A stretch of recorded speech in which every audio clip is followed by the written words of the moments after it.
Hello everyone, this is Crota coming at you, giving you a game in a series. This is going to be between WFZ and Sini here on, I believe this is Last Refuge.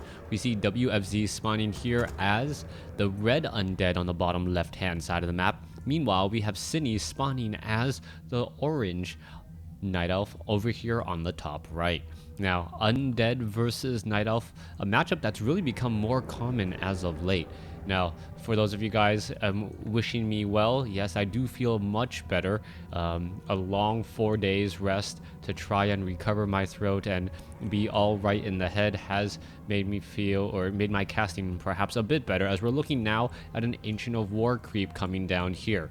All right, I need to actually put my headphones on because my children are watching Frozen in the other room, and I don't want to build a snowman. All right, let's go ahead and see what's going to be going down off over here. Altar of Darkness coming in. It looks like a crypt, and it looks like it will be ghouls in this Undead versus Night Elf matchup.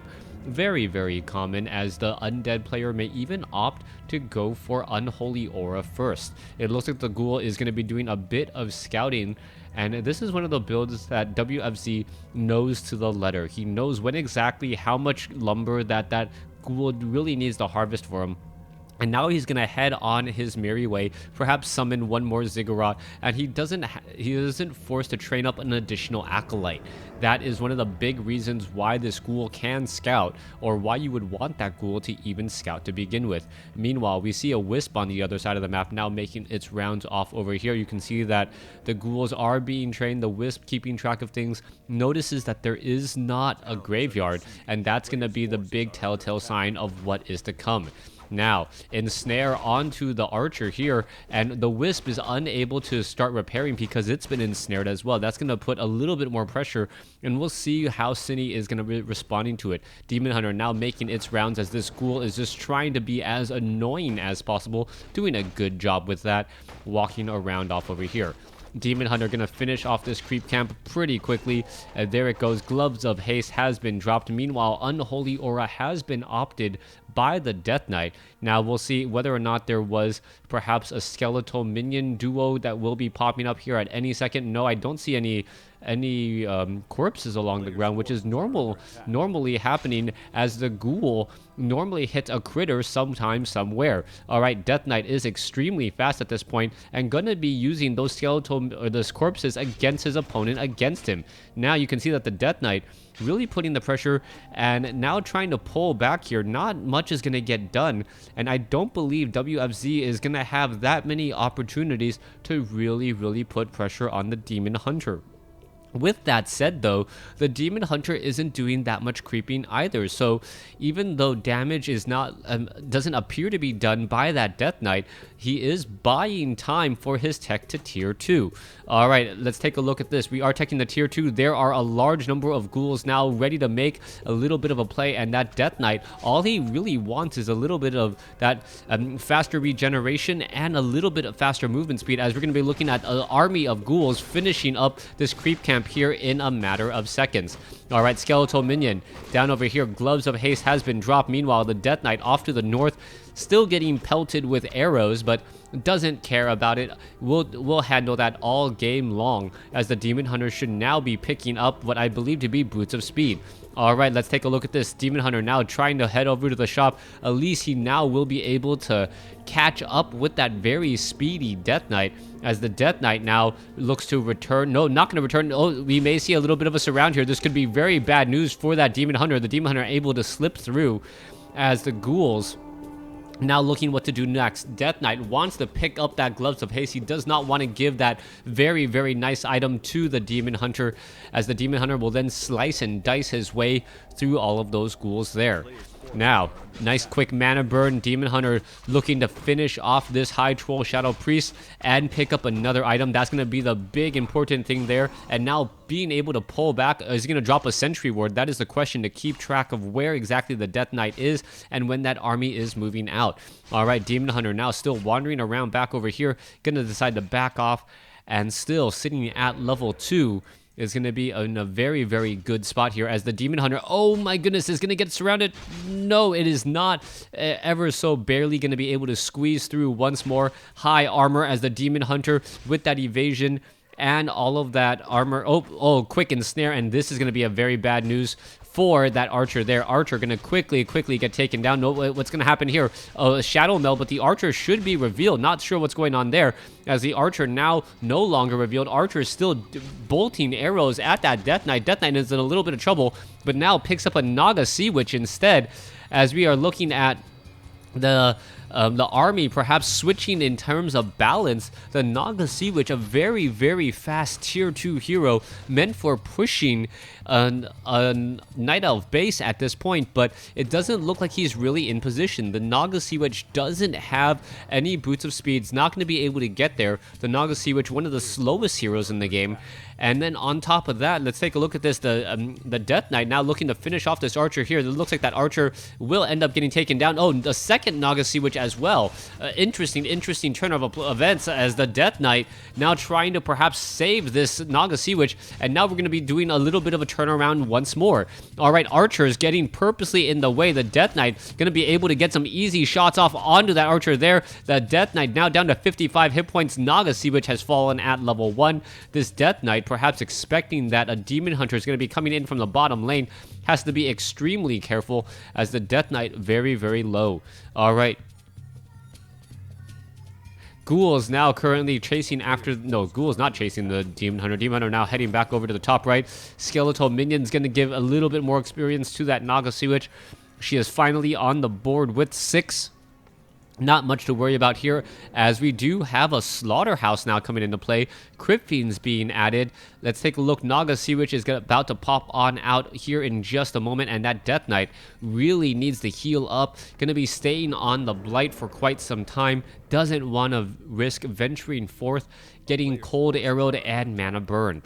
Things are looking very good for Sini, the Demon Hunter, and the Naga Sea Witch at this point. He is absorbing damage, tanking it, and it's really going to come down to whether or not these ghouls are going to be enough to focus down many of the archers that are on the field. Once the archers are taken out, then those destroyers might actually be able to do something, as the Death Knight still venturing or wandering around. He are still without level 2, not going to be able to Death Coil until now.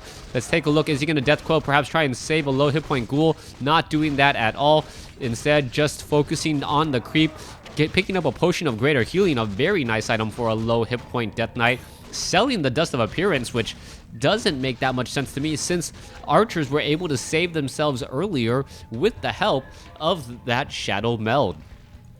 Naga Sea Witch also at level 2, very, very helpful, as we are going to see a little bit of no cold arrows coming in from that Naga Sea Witch.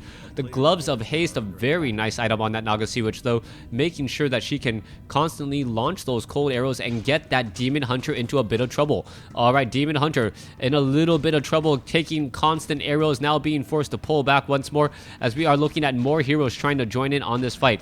Death Knight giving the unholy aura to that Naga Sea Witch to move slightly faster, and allowing for more hits onto that Demon Hunter. All right, let's take a look at the back over here. Obsidian Statue now in play.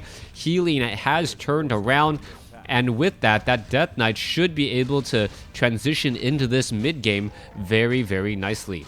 All right, Demon Hunter trying to pick up some very low hit point ghouls, but doesn't like the sight of that Naga Sea Witch at all. Meanwhile, off to the north, Ancient of War and Druids of the Claw clearing out some creep camps with the help of a Naga Sea Witch, picking up some useful items there. Naga Sea Witch, intelligence-based hero, and with plenty of mana. All right. Moving forward, the Death Knight perhaps should be using that replenishment potion, but doesn't really, or is not altogether that concerned right now. The Obsidian Statues are there, and oh, what is this? The Demon Hunter has been able to catch perhaps a couple of low hit point units out of position. Rejuvenation, and now WFZ not wanting any part of this fight, quickly using the Scroll of Town Portal to get the heck out of a bad situation. All right, Claws of Attack +6, a very nice item for that Naga Sea, which may even be given to the Lich now. And that timing on that Scroll of Town Portal, he wasn't really in that much trouble, but I gotta tip my hat to WFZ knowing that he wasn't gonna win that fight. A lot of times people use Scroll of Town Portal as a way of, you know what, I'm just gonna try and save my hero. WFZ saw the risk and said, you know what, I do not want to be in any part of this fight. Even now, let me just pick up one good item and then be on my way. We can see that there is a Book of the Dead on that Death Knight, but this is rather concerning for that Death Knight because of the use of Wisp. If Wisp are used, that's going to be really bad, as we now see a Scroll of Town portal by Naga Siwich here, quickly noting that, you know what, I don't want to be caught in a bad spot at all. Back down over here, I do believe, yes, that low hit point archer did end up getting saved there, as another Wisp getting cleaned up across in another portion of the map. The Destroyers doing a great job doing what they do best, removing Rejuvenation and Roar, and that's going to be a very big part in this upcoming fight as well. Alright, Replenishment Potion, if it could be used on a Destroyer, I'm sure the Death Knight would, and do that in a heartbeat.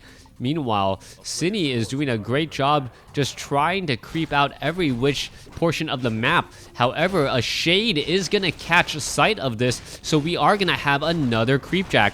Oh, a Shockwave catching a bit of units. There's going to be a very low hit point. Oh, beautiful save with the Staff of Preservation. However, a beautiful potion of invulnerability at just the right time. The Ogre Lord was taken down by the Night Elf, giving perhaps the useful item there. Yes, it was going to be a Helm of Valor. Strength and agility, what exactly you need on a Demon Hunter. More hit points, more armor, more damage. Meanwhile, this creep camp is getting cleaned up by the Undead army. Alright. My big concern right now is Sini giving too much time to WFZ? You can take a look back over here. Druids of the Claw are trying to get rejuvenated. They need to get back up to full hit points, as a fight is going to be coming just around the corner. There is that rejuvenation. As long as they can get up to about 800 to 900 hit points, they should be fine, even though the Destroyers are going to be devouring that rejuvenation here in just a moment. All right, let's take a look. No. The Death Knight just putting pressure and opting not to push off of this attack. Alright, plenty of scrolls of healing though, selling even healing wards in order to get a scroll of healing, and this is going to be very difficult for the Night Elf army to try and take down. Constant scrolls of healing make it very, very hard to try and focus down any one unit, as the fight is raging on. Circlet of Mobility going to be picked up by that Death Knight. Scrolls of healing have been transferred to multiple units, as we now see the fight coming down. Oh, a quick Death Coil Frost Nova onto the Demon Hunter. A quick save there, as we now see a Book of the Dead, and that is going to perhaps turn things around. The Book of the Dead surrounding many of those units. I believe Abolish Magic was used to try and take down many of those units as well, but Destroyers are destroying many of those bears. Alright, it looks like the Death Knight had to use that Potion of Greater Healing. Lich now very, very low on hit points. Death Knight is there, but now with the Frostworms in play, Frostworms are going to destroy many of those bears, and with no Staff of Preservation charge, that is going to be very, very difficult to try and save any of those units. Alright, the chase is on, but the Lich now up to level 3. Also has a Scroll of Healing. Yi uses that. And this is what I was talking about earlier. Just constant healing on multiple units, causing so many problems, as it looks like the Demon Hunter is not going to be able to chase down a 16 hit point Lich. Naga Siwich now trying to get away, and that's not looking good. Let's take a look at this. A couple of Dryads going to be focusing down the rest of the units. The Destroyers, the Frostworms unable to fight back, but the Death Knight more than a match for a low hit point Dryad, taking it out there. Alright, let's take a look. Shade now wandering around, and this is where things are starting to unravel for Sini. Even though he has the expansion right now, his army is significantly smaller. As we take a look, 63 over 70 compared to 46 over 80. The Demon Hunter sitting at level 4, the Naga Siwich sitting at 4, compared to, I believe, a 3-3-3 or 4-3-3, the Lich and the Naga Siwich, excuse me, very close to getting up to level 4, and should be able to have a stronger Fork Lightning, perhaps getting even more damage onto those bears that do like to clump up in that front row. Alright, Death Knight. Oh, rather easy creep camp there until you see everything else unshadow meld. Those gargantuan sea turtles, all these units going to get cleared out. Naga Sea Witch will definitely hit 4. Lich will just be shy of 4 there, as we are looking at all these units now getting taken down. All right, most of the creep camps have been cleared out on this map. Ghouls now being added to this army. Frostworm checking every which corner of the map, making sure that there isn't an expansion. Sini does have this expansion here, and if this game can go long enough, that economic advantage should turn out to be very, very useful. The problem is that in investing in that expansion, his army is significantly smaller, and because his army was smaller, he ended up losing more units and then giving more experience to his opponent. Things are compounding upon themselves as we're looking at 2 Frostworms in the air, a Manual of Health. Apparently, units don't like additional hit points in this day and age. Not quite sure why. All right, Death Knight. Now, finally using that replenishment potion, getting in a bit of extra mana. I believe there's only 1 obsidian statue here. 69 over 70 needs to get up another ziggurat. I don't see one coming into play, so he's going to be having a very large bank coming in after the next fight. Death Knight, no, opting to perhaps pick up a potion of invulnerability and maybe a scroll of healing. That's what I would assume at this point. As the next fight should be coming around the corner here. There's a Scroll of Healing, and that is it. The Lich really just maxed out on items. Plus 24 attack on that Lich, pretty much dealing double damage every time he attacks because of those items, and then adding insult to injury, adding -5 armor to any unit he attacks. All right, you can see 1 bear taken down in a moment. Frost or chain or that fork lightning not dealing nearly as much damage back. Hippogriffs going after the destroyers, and that's not turning out well, as there's enough Crypt Fiends to really handle that as well. All right, so far the Crypt Fiends there to counter the Dryads and also there to counter the Hippogriffs, doing a great job. More Fork Lightning coming into play. Lich is in a little bit of trouble and does use a Scroll of Healing and does survive. Meanwhile, the Death Knight does not have enough mana, as the Lich is still backing off. The Death Knight continuing to try and chase forward over and over. Staff of Preservation saves an overcommitted Demon Hunter, and now Staff of Teleportation tries to bring him back in. Naga Sea Witch very low, no Scroll of Town Portal, and I believe that is going to be it. Naga Sea Witch low and may get taken out here, but that's still not going to be enough as the Dryads finally finish it off. There goes the Demon Hunter, 2 heroes for 1, and there is the GG. WFZ easily turning the tables, even though he was behind sometime around the 10-minute mark. Thanks for watching. Thanks for listening. Hope you guys enjoyed this game. Please stay tuned for another solo game. I want to cast more series, but a lot of the games have just been best or 2-game sets. So rather than try and cast 2 games from the same series where you may know the results, I am going to be casting 2 separate games from 2 separate series. Thanks for watching. Thanks for listening. Hope you guys enjoyed it.